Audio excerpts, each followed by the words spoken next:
வணக்க மக்களே, சற்று முன்வையான செய்தி ஒன்று வெளியாகுள்ளதாம். திமுகவே மீண்டும் ஆட்சிக்கு வருமா? ஓபிஎஸ்ஸின் பரபரப்பு பெட்டி. வாங்க வெளியே விமாக்கன்கலாம். அதாவது தமிழகத்தில் வருகின்ற 2026 சட்டமன்ற தேர்தல் நெருங்கிக் கொண்டிருக்கும் நிலையில்தான் அனைத்து கட்சிகளுமே தங்கள் கட்சி பணிகளெல்லாம் தீவிரமாக மேற்கொண்டு வருகிறதாம்.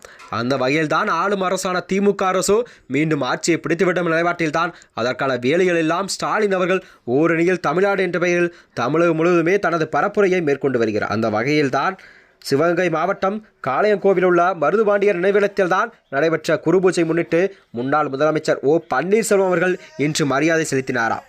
அதன் பின் செய்தியாளர் சந்தித்து பேசிய அவர் தமிழக அரசியல் நிலை மற்றும் அதிமுகவின் உட்கட்சி பிரச்சனை குறித்து பேசினாராம். செய்தியாளர் பேசிய அவர் எதிர்கட்சியில் கண்டிப்பாக ஒற்றுமை இல்லாத சூழ்நிலை நீடித்து வருகிறது.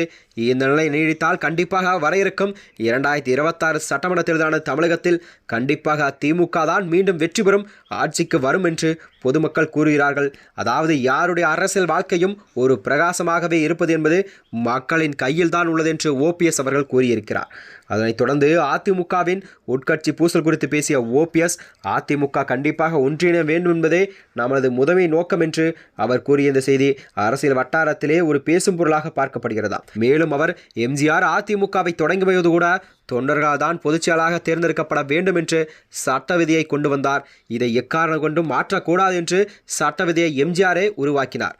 ஆனால் எடப்பாடி பழனிசாமியோ 10 மாவட்ட செயலாளர்கள் முன்மொழிந்தும் 10 மாவட்ட செயலாளர்கள் வழிபடுந்ததால் போதுமென்றே சட்ட திருத்தம் செய்துள்ளார் என்று அவர் குற்றம் சாட்டியுள்ளாரா.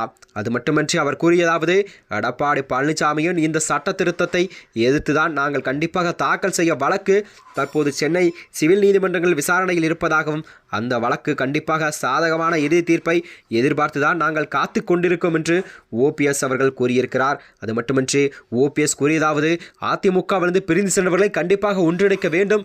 ஒன்றிணைத்தால் மட்டுமே தமிழகத்தில் வருகின்ற 2026 சட்டமன்றத்தில் கண்டிப்பாக அதிமுக வெற்றி பெறும் நிலைமையில்தான் அவர் பேசிய பேச்சுக்கள் எல்லாம் இருந்ததாம்.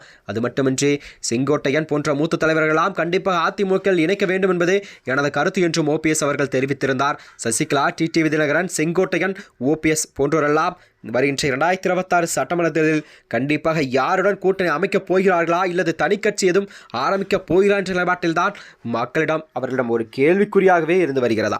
மேலும் இதனைத் தொடர்ந்துதான் வருகின்ற 2026 சட்டமன்ற தேர்தலானது கண்டிப்பாக திமுக ஆட்சி தான் வரும் வேண்டும் என்று அவர் கூறிய நிலையில்தான் இது செய்தியானது அரசியல் வட்டாரத்திலே ஒரு பெரும் பரபரப்பை எல்லாம் கிளப்பி வருகிறதா. மேலும் இது போன்ற வீடியோக்களை தெரிந்து கொள்ள நமது சேனலை மறக்காமல் சப்ஸ்கிரைப் செய்து கொள்ளும். நன்றி, வணக்கம்.